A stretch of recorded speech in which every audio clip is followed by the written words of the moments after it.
Boker Tov, nous nous retrouvons ce matin pour étudier notre Mishnah, la troisième Mishnah du troisième chapitre du traité Shabbat.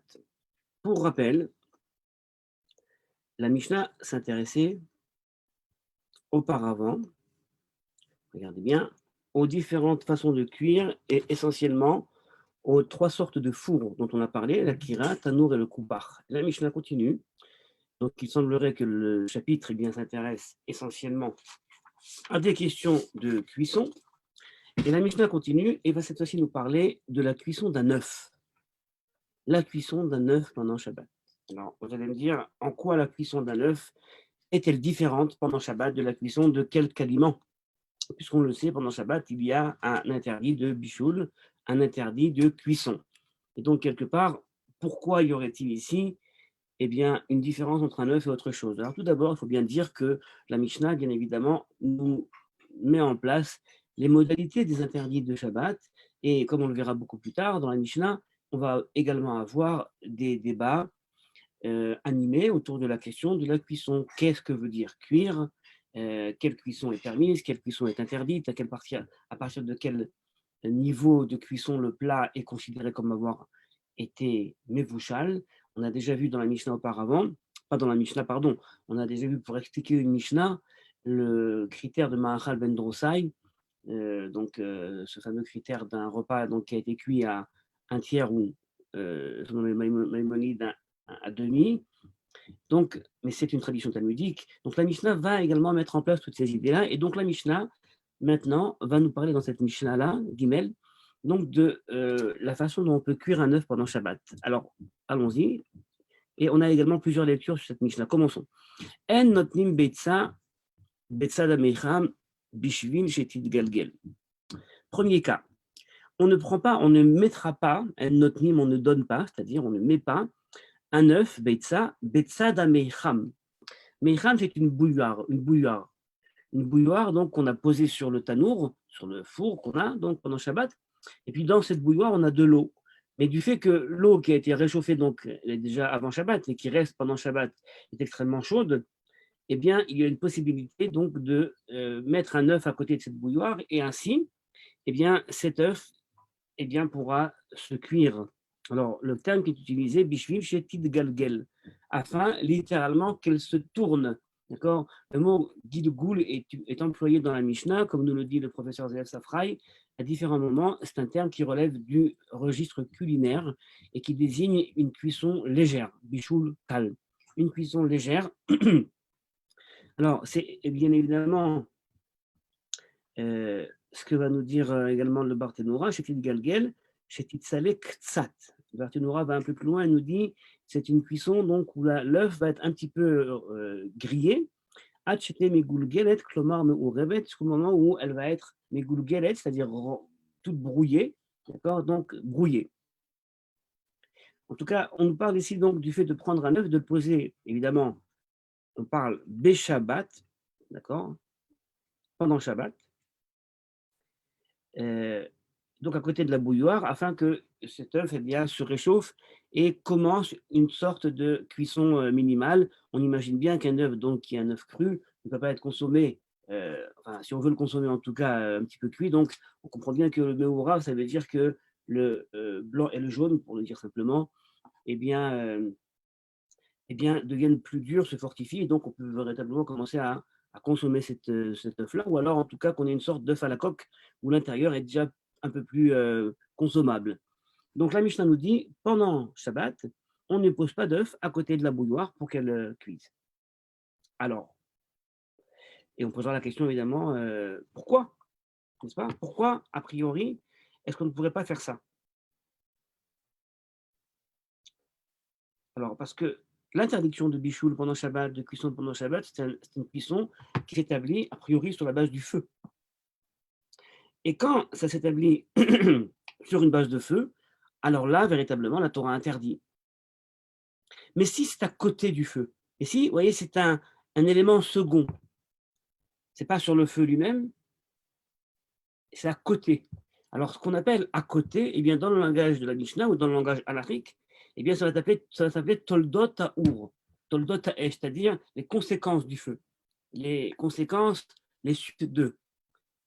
À deuxième niveau, eh bien, la Mishnah interdit cette histoire-là parce qu'il y a une considération que toldot ha'esh, eh bien, a le même statut que esh mamash, c'est-à-dire que les conséquences de la cuisson à deuxième niveau, eh bien, c'est véritablement comme s'il se faisait une cuisson sur le feu lui-même.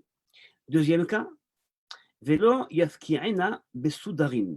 Alors là, Velo yafki'ena besoudarin, on a deux explications pour ce mot que vous voyez là. Yafki'ena, yafkia. Alors, je vais donner d'abord l'explication du mot soudarin, parce que c'est plus clair pour tout le monde, plus ou moins. Soudar, c'est un habit. Un habit, certains vont dire que c'est un mouchoir. En tout cas, c'est un habit qui a été réchauffé avant Shabbat.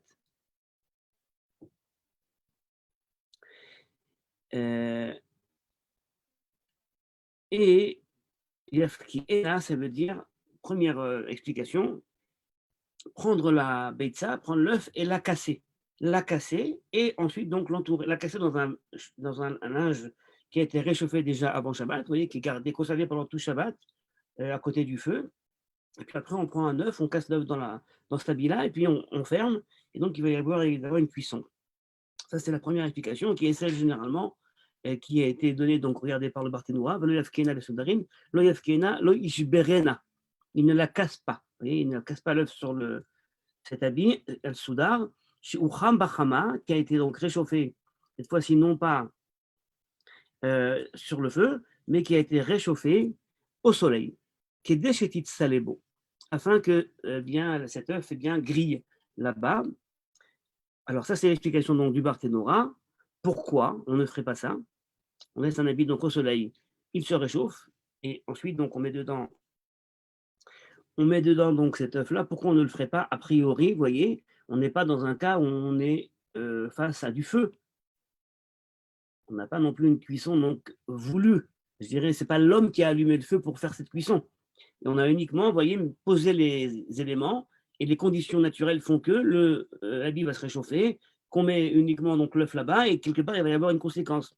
Nous dit le Barthénoura, on ne fera pas ça. Des gazrinan todot chama à tout toldot taour. Non, parce il y a une xéra, c'est-à-dire un décret qui a été fait d'interdire la cuisson en conséquence du soleil, des rayons du soleil, de peur d'en arriver à une cuisson de conséquence du feu.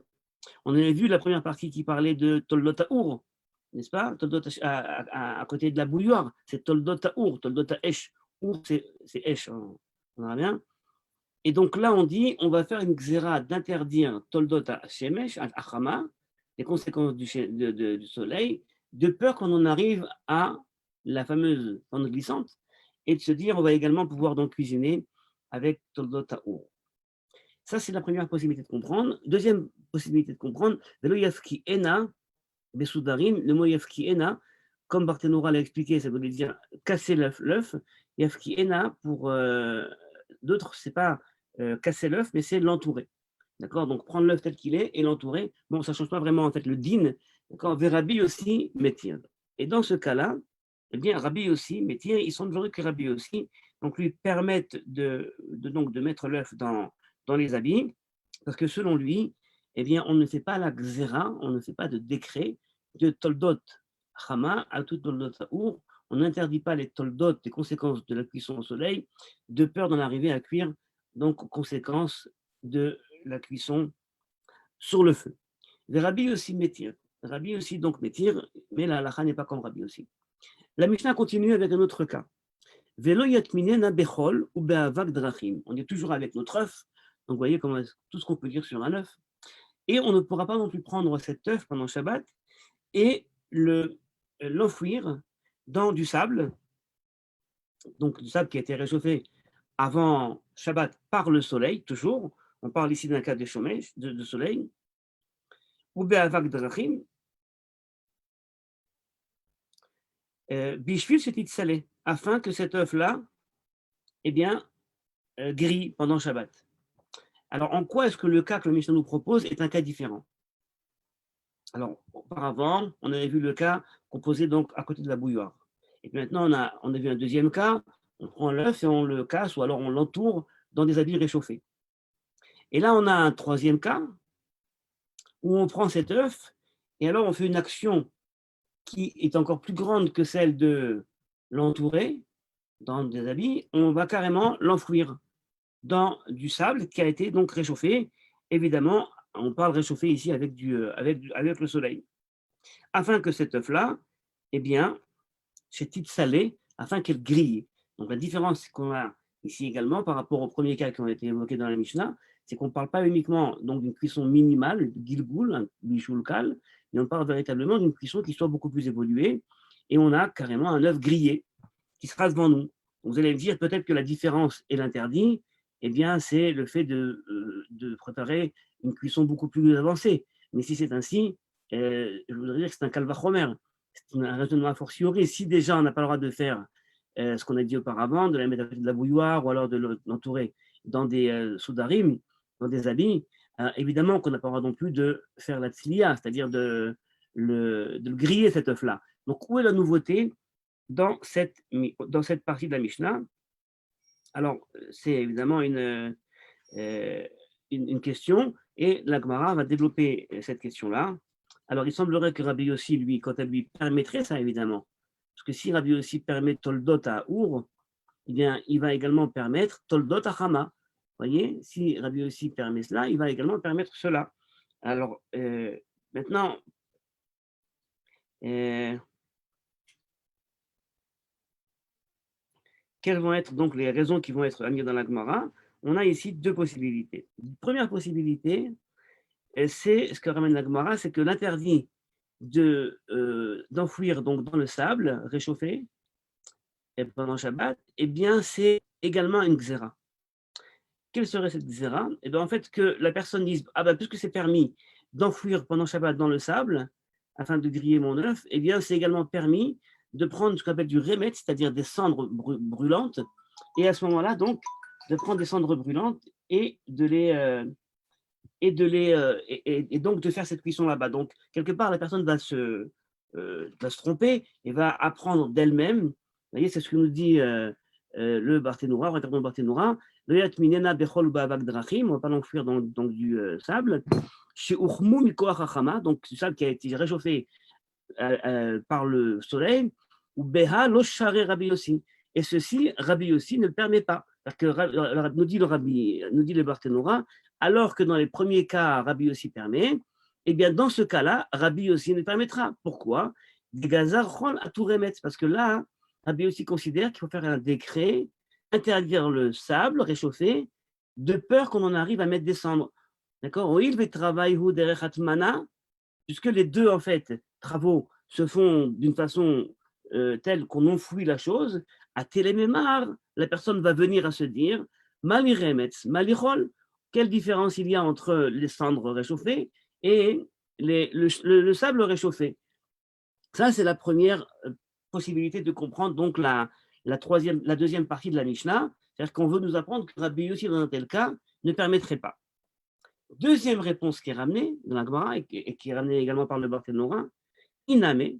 Iname, ça veut dire deuxième réponse, on peut également dire Gazar Rabbi Yossi. Rabbi Yossi, en fait, dans ce cas-là, eh bien, considère qu'on ne parle plus du sujet premier. C'est-à-dire que la fin de la Mishnah, eh bien, propose un autre sujet. Et qu'à ce moment-là, on en arrive à parler d'autre chose, et que le problème, ça serait en fait, pour Rabbi Yossi, non pas de griller dans le sable, de peur qu'on arrive à mettre de la cendre, mais essentiellement à faire une action qui entraînerait quelque chose d'interdit. On serait donc dans un cadre de Melacha Shenat Sricha Legoufa. Je vous rappelle l'idée qu'on avait déjà évoquée auparavant. Lorsque je veux faire une action pendant Shabbat, si je veux par exemple tirer un banc ou un lit, mais en le prenant, ça va faire un sillon dans le sol, dans la terre, le sillon est interdit, mais ce n'est pas ce que je veux. Or là, le problème serait non pas donc de cette xéra de cendre et de sable, mais essentiellement la crainte de venir à faire un trou pendant Shabbat, d'accord? Shema, donc la xéra de Rabbi aussi serait Shema Yaziz Afar Mimkomo, de peur qu'on vienne à faire des trous d'accord, pendant Shabbat, on vient, on n'a pas le droit de creuser, et donc de creuser pendant Shabbat, et ensuite on met le sable à côté, et donc ça serait donc le problème. Euh,